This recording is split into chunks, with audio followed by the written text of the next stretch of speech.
Motto, ahoy hoy, and more importantly, Merry Christmas. It's that time of year again. This is going to be a fairly long video with me wobbling on for ages. Now, if you want to just hear and see what the KC90 looks and sounds like, go to this point here in the video.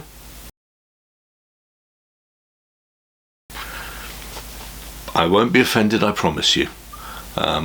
Wish I worked out how to do chapters so you could just do a fast forward thing. I can't. I'm going to talk about the second guitar I ever owned, and more importantly, the first proper guitar I ever owned, and probably still the most expensive guitar I ever spent money on, certainly at the time.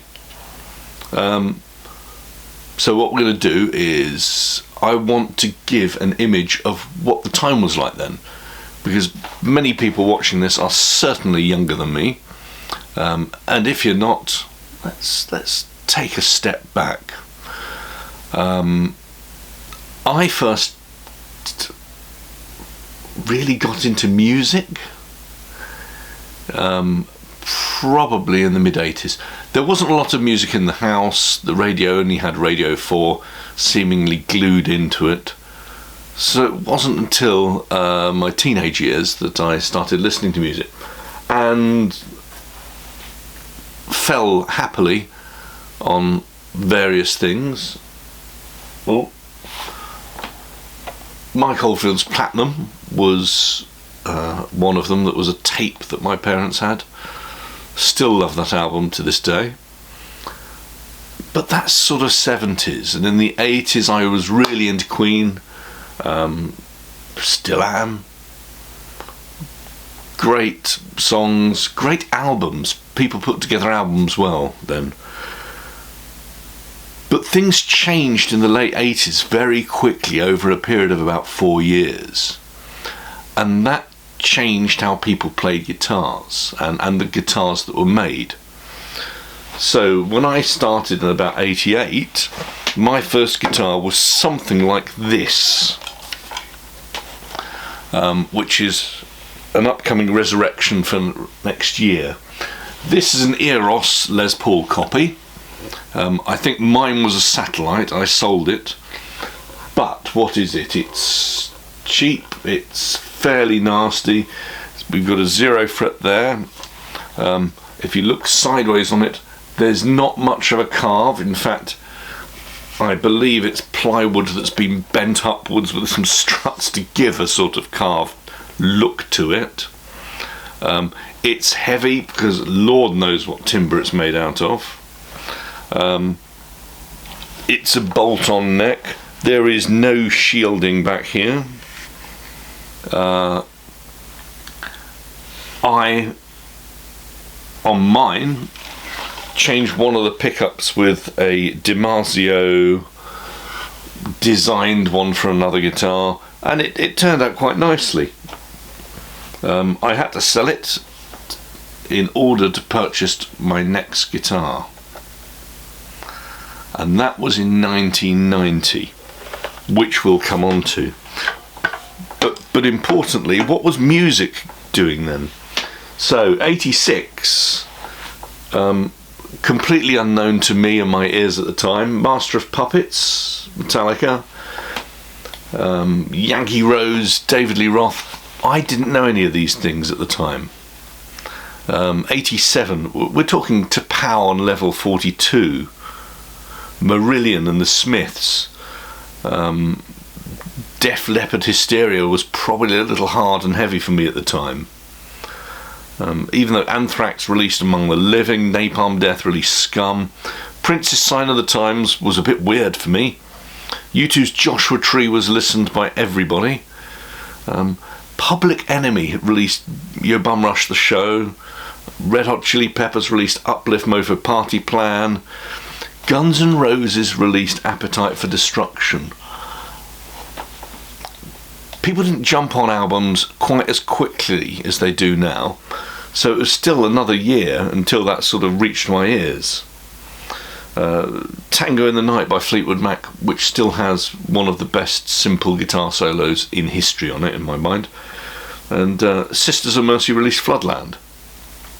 So you can see there's quite a bit of pop in my ears then, and some of these strange things coming up underneath. 88, the next year, David Lee Roth released Skyscraper. So on the cover of guitar magazines, Steve Vai was there, and remained for the next 20 years, I guess. Bon Jovi, Iron Maiden released Seventh Son of a Seventh Son. Van Halen 0812, Poison Open Up, Say Living Colour, Jane's Addiction, Nothing Shocking, astonishing album. Slayer South of Heaven. The Travelling Wilburys is what I was listening to. Still do. No shame in that. Metallica's And Justice for All. Superb. U2's Rattle and Hum. Public Enemy, Nation of Millions. Historically looking at all of this, probably the biggest change album of that year was Pixies' Surfer Rosa. But I don't think I picked up on that for another 5 or 10 years. 1989, Bill and Ted's Excellent Adventure was released. Why is that important? Well, I'm a teenage guy. It's got a couple of surfer dudes who want to play guitar. Yeah, that's the kind of thing. Pixies released Doolittle, Soul to Soul, NWA, Cure released Disintegration, Wasp and Aerosmith, Cult released Sonic Temple, Skid Row, Motley Crue, Testament, Overkill. Quite a lot of hair metal. This is the stuff that's been seen in the guitar magazines at the time. Sepultura Beneath the Remains. Didn't get into that for quite a long time after that.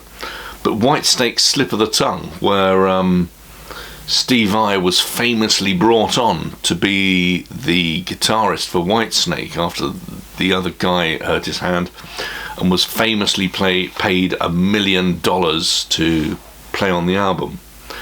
But in the background of that, we've got more change going on. We've got the Stone Roses album, we've got the Beastie Boys' superb second album, Paul's Boutique, Red Hot Chili Peppers' Mother's Milk, Faith No More, The Real Thing, Nine Inch Nails' Pretty Hate Machine. All of these were in the record shops under alternative. They weren't mixed in with anything else. This is the weird stuff. Interestingly, Nirvana's Bleach was released this year, but anybody who says that they bought it the year it came out and they were really into it is a liar. I came across it probably a couple of years later when a girl on the back of the bus had it on tape and gave me a copy of it. But it was considered very outsider music and very odd to have even known about that a couple of years later. That was 89. 1990 is around the time when things are starting to change. We're getting rid of the hair metal is starting to wane. The 80s are over. We're going to a new decade. Steve Vai's Passion and Warfare was released. Massive influence on the guitar market, which we'll talk about in a bit. Thunder released Backstreet Symphony. The Scorpions had records out. Suicidal Tendencies, Lights Camera Revolution, AC/DC's superb Razor's Edge, Iron Maiden's No Prayer for the Dying, Anthrax Persistence of Time, Black Crowes Shake Your Moneymaker, Pantera, Cowboys from Hell, Slayer released Seasons in the Abyss, Megadeth Rust in Peace. Roger Waters put on the concert in Berlin, The Wall. But on the other side of this, the new underground alternative stuff, we got Primus with Frizzle Fry, Living Colour Time's Up, Pixies' Bossa Nova, the Sonic Youth's Goo, Jane's Addiction, Ritual de lo Habitual, and Public Enemy's Fear of a Black Planet. Massive change. We're getting rid of hair metal and we're changing into something a bit stranger. Never mind Nirvana, let's remember, is still a year away. It's not popular yet. And Bill and Ted's Bogus Journey is still a year away, which sort of is the last salute of that type of music being at the top, the cream of the milk. So what are guitars doing? For a long time, guitars were fairly standard and boring. The first Superstrat arguably was Eddie Van Halen's Frankenstrat. Parts he'd bought himself, put together and painted up, and shoved a humbucker in the bridge with a whammy bar on it. That was around 79, but that didn't become popular until the mid-80s. And that's when people started releasing these Superstrat guitars. Stratocaster bodies with powerful humbuckers in the bridge, maybe another pickup somewhere else, maybe not. Floyd Rose whammy bars, 24 frets, all bolt-on necks. And it really shook up the market. I think Gibson had a go at doing a Superstrat type thing.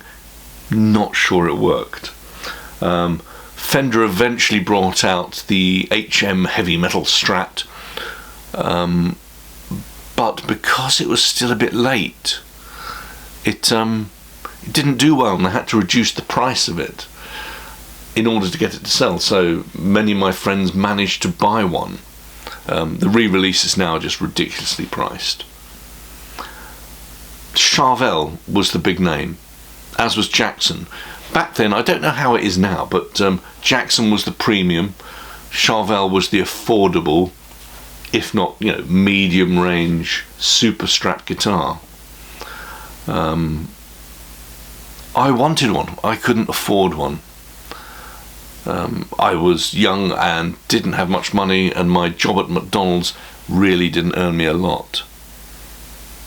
1990, I went down on my family holiday down to the south coast, reading my guitar magazines, and I saw there was an advert for Pete Cook's Guitar World in West London, and they had a guitar I'd read the reviews of, which was the Washburn KC90. Now, the list price for this was around £700. I suspect it was something hilarious like 666 for a joke. And I knew I couldn't afford that. However, they had allegedly double ordered and got twice as many in as they needed. So they put them on offer for £350. At the end of the holiday, the family drove us, my father drove on the way home to this guitar shop, and we went in. There were two left. I was really wanting a red one. Don't know why. But there was two left out of, apparently they had a few dozen. And one was red, but badly set up, and the other one was a clear white, and I bought that one. I think it took me about another year to pay my father back for it. It's now hanging on his wall in his home, and recently I got around to thinking about this guitar and went on to eBay. And I have been running a search on there for ages. This is what I got. This is the one. Now, shout out to Gareth, who sold it to me on eBay. and a little bit of a warning to everybody else. This positives. This is in better shape than my one that's on my father's wall. I probably didn't look after it very well when I was a teenager. I put a bid on this.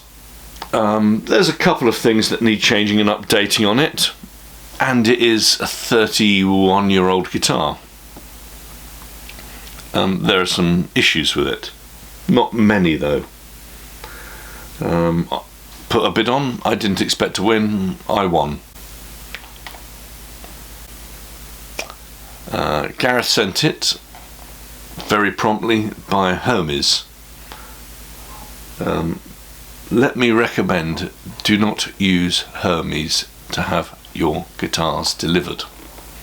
I use DHL and put a lot of insurance on them. So why not use Hermes? I ordered this and paid for it over a month ago. Turned up yesterday. The tracking gave up after a while. You can't contact them.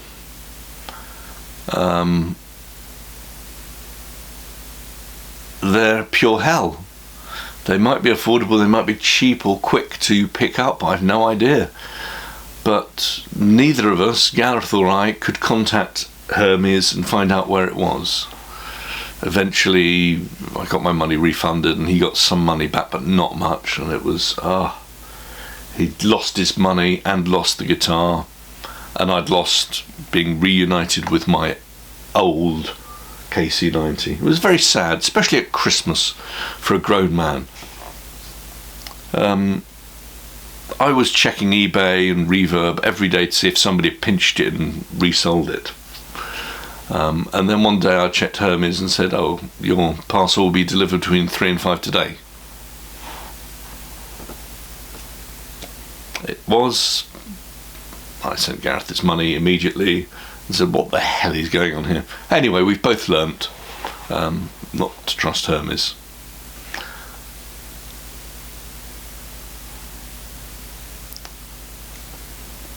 The guitar was well packaged, not in a guitar box, but goes to show, here's the picture, you don't actually need a guitar box if your packing's good. Nice hard soft case. Does that make sense? It's a soft light case. It hasn't not made out of wood or anything, but it's damn protective. It's really good. And the guitar turned up. Why do I like it? It's the last, in my mind, of the Superstrats of the late 80s and early 90s. And Washburn, bless them, at that time, were doing some interesting things. They were trying to be original. They weren't being Hamer or Kramer or whoever, or Charvel and Jackson. They were doing their own designs. This is not a Strat shape per se. They released a range of Chicago guitars from, I think, KC20s up to KC100s. Yeah. And this is considered top of the range. Isn't KC100 better than a 90?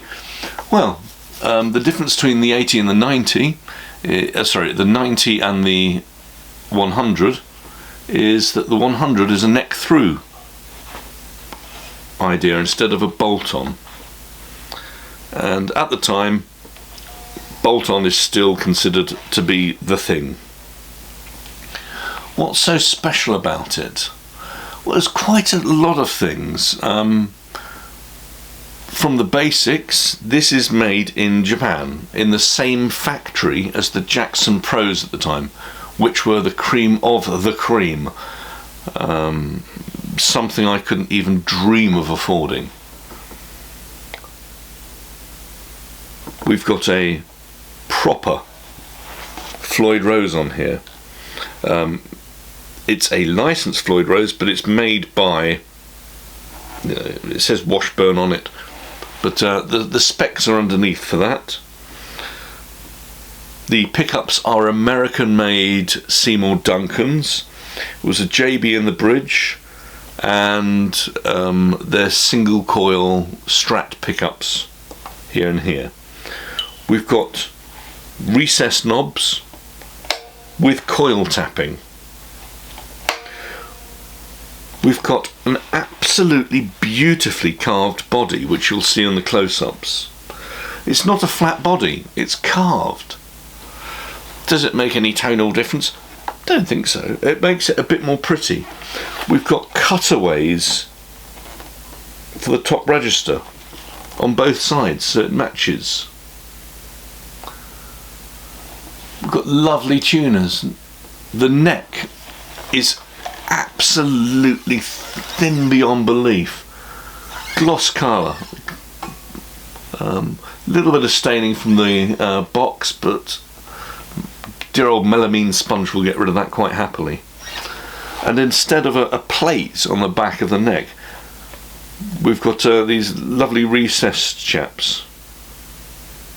What a great idea. And it's angled, so it's not flat. We've got a bit of an angle, so access is even easier.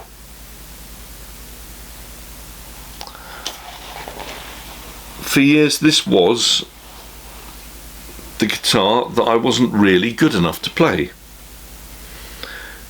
It's the last of the Superstrats.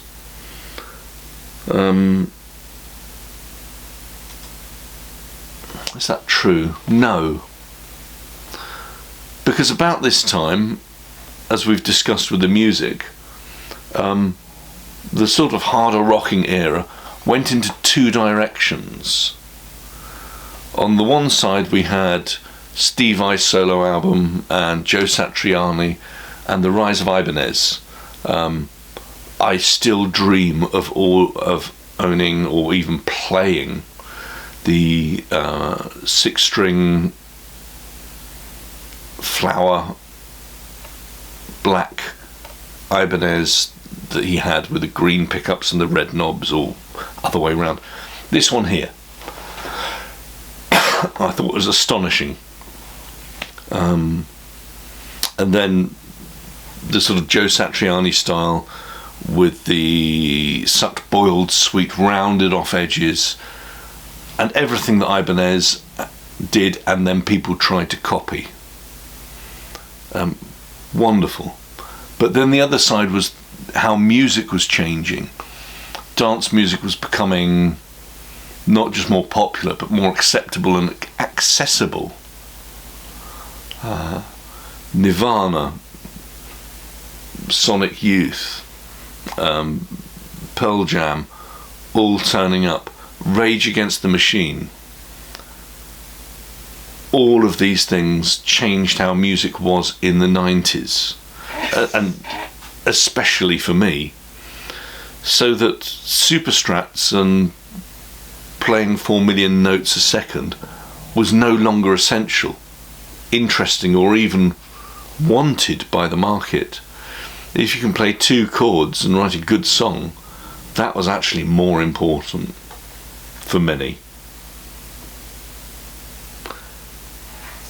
Anyway, what's this one and what's different about it?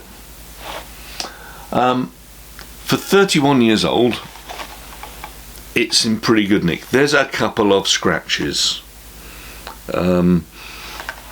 My trem on my old one rusted to hell, so this is doing rather well.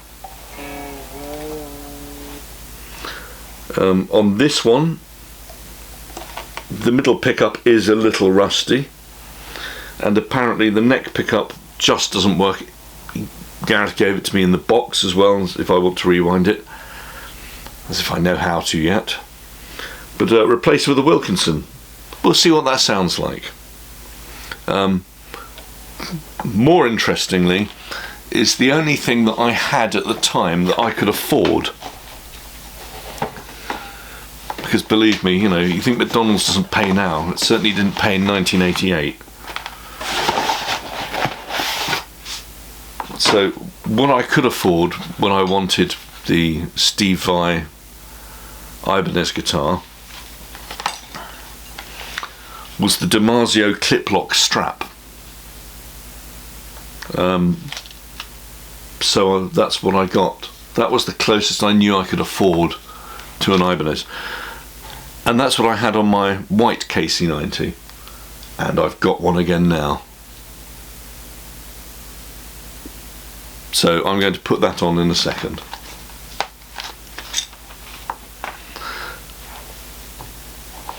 What I want to change on this, just after playing it for a bit, is the neck pickup. We've got a single coil gap there. I do like a single coil sound in the neck. The right thing to do would be to buy another Seymour Duncan Strat pickup and put it there and make it right. However, I do like a humbucker sound in the neck. Part of me says, why not route out a nice space for a humbucker and you can put it in. That's quite destructive and I don't want to do it. There, I said it. I said it once on a guitar, I don't want to destroy it. So if anybody's got any ideas of good, meaty, single coil sized pickups, either a hot rails or a stacked one, please give me your advice underneath. I'm all ears on this one. I want something with some guts. I have tried the JB single coil, the JB Junior, that I found a little lacking. JB's a great bridge pickup. And something a little meatier. Something with a bit of hair on its chin. Anyway, let me put the strap on, then we'll do some tone tests.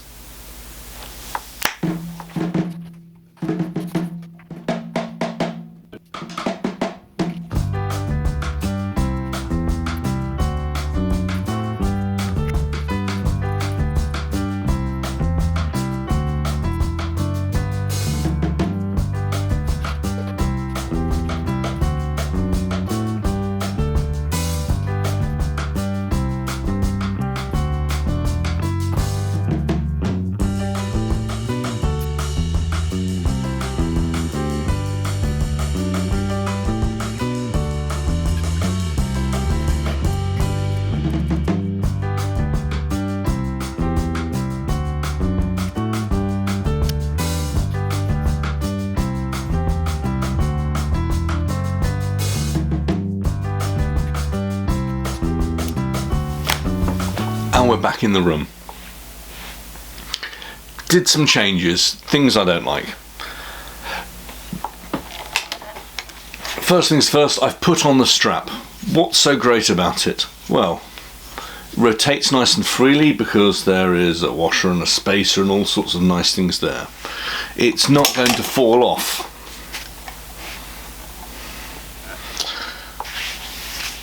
It will get twisted just like any other bloody strap, but there we go.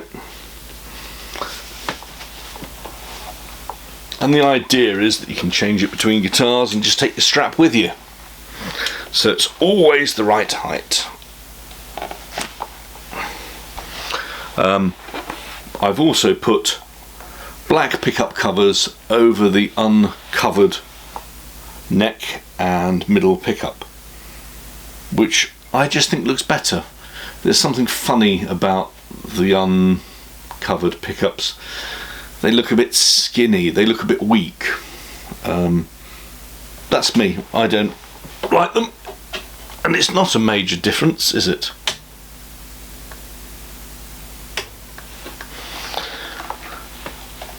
Things I do want to change is the neck pickup.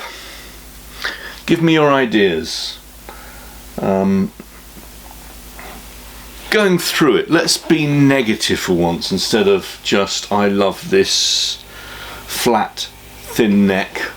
Ooh, where's my, there it is. so the negatives. I do love this flat thin neck. The access is superb. The two-part ash body is wonderful and tuneful. We've got a scarf joint for the neck, so you've got a back angle on it as well on the headstock. Is that needed with a double locking trem? Probably not. A couple of other things that are just... Would I change anything on this? Not really, but as has been pointed out, thank you Stephen, the Floyd is not fully recessed. In fact, the recess cavity for the Floyd doesn't seem to match it. I suspect it's the same cavity for lower model trems, as this is a fully licensed, whatever it says underneath when we're talking about the trem, and they didn't change it, which is a bit of a shame. The other thing, which if you look in the close-ups here, the bridge humbucker, the American made hand wound JB from Seymour Duncan, doesn't seem to sit under the strings correctly. That's because the Floyd Rose is a different width than the JB is. It's slightly wider. It's what's known, if you look up and want to get replacement pickups, as F-spaced, Floyd spaced. Does it affect the sound? Not one bit. Not one bit at all. Why is that? Well, it might look better, but you're not having the strings break. The electric field doesn't go directly up and above. If you know electric fields, go and look in your O-level GCSE science book. The field goes around, and it's that which is what it's breaking.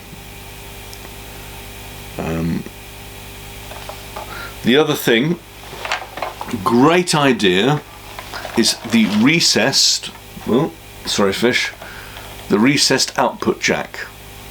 It's recessed and it's angled, so when it goes in there.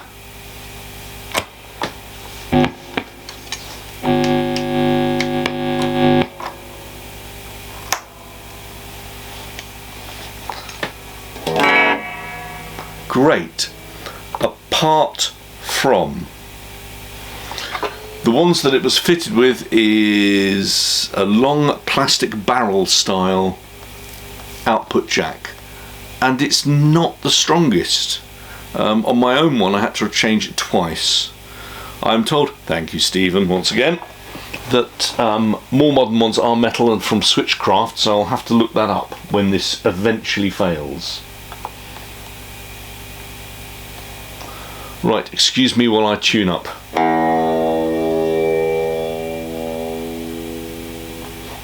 Now, this might take a while because we haven't dealt with a Floyd before on this, and it's a while.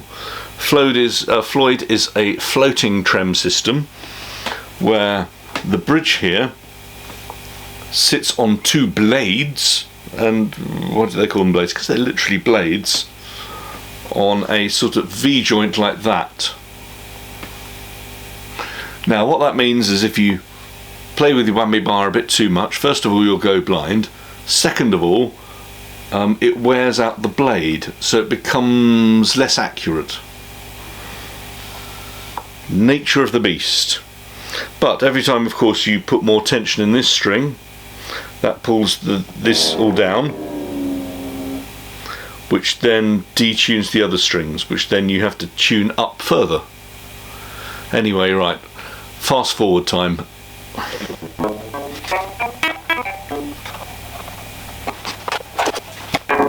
Because of the nature of the bridge, you have two tuning points. One is up here where you do the general tuning, and then these are fine tuners down here. Once you've got it in tune, these just get it right in tune once you've locked these top bits down. However, you can only go so far, and I need to go further.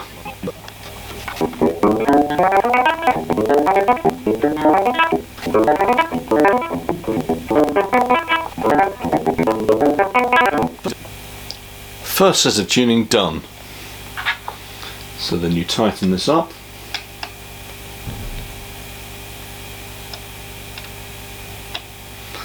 Shouldn't be too tight. You don't want to crush the strings, you want it just to hold them.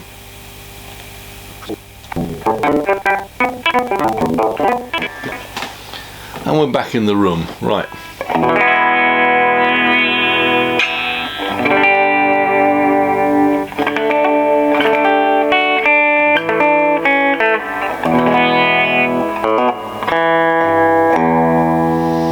So that's the humbucker.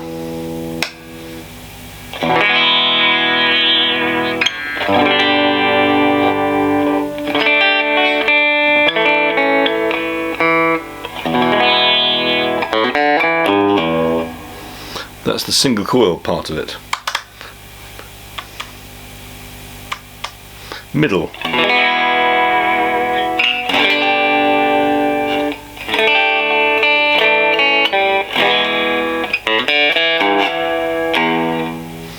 A little weak, maybe the pickup height needs changing on that one. And neck.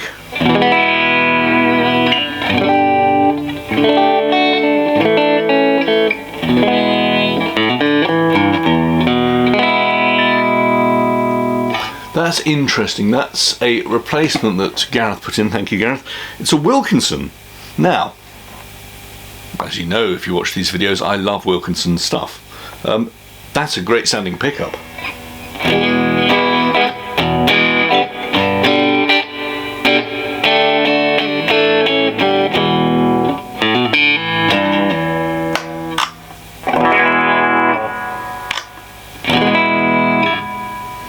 Midway.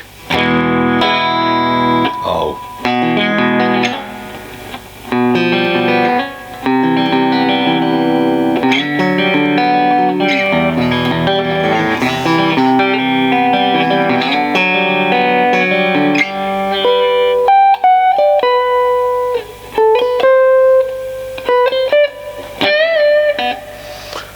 That's nice. That's very nice.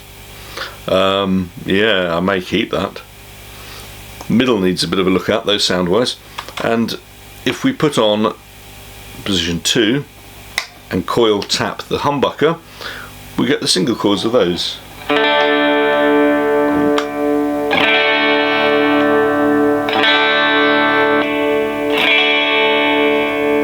Yeah, something's up with that middle pickup.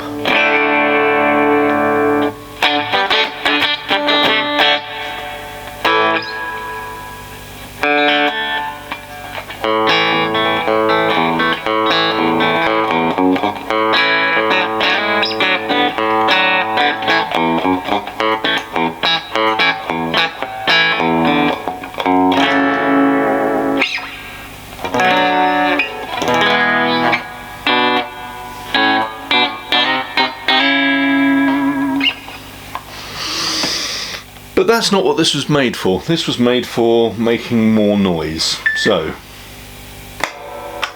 JB humbucker.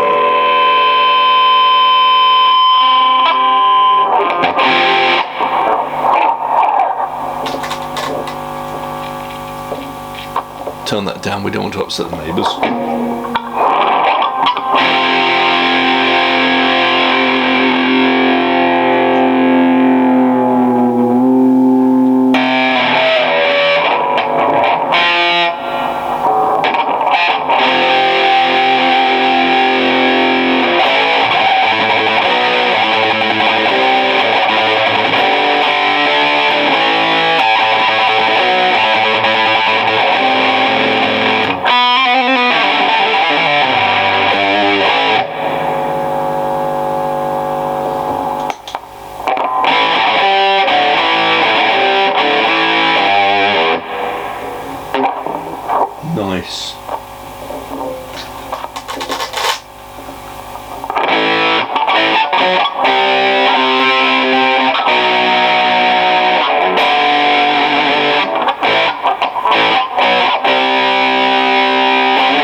the old thing.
So there we are, a completed, updated return to my second ever guitar, which is a real pleasure to have back. So thank you to Gareth for selling it, and not really thanks to Hermes for delivering it a month late. Thank you to Stephen for an idea of something we can upgrade on it. Give me your ideas about what I should do with the pickups. Do I need to update the neck pickup or not? Apart from that, thanks for the last year. Merry Christmas for today. Subscribe. More videos. And the cat. Toodle pip.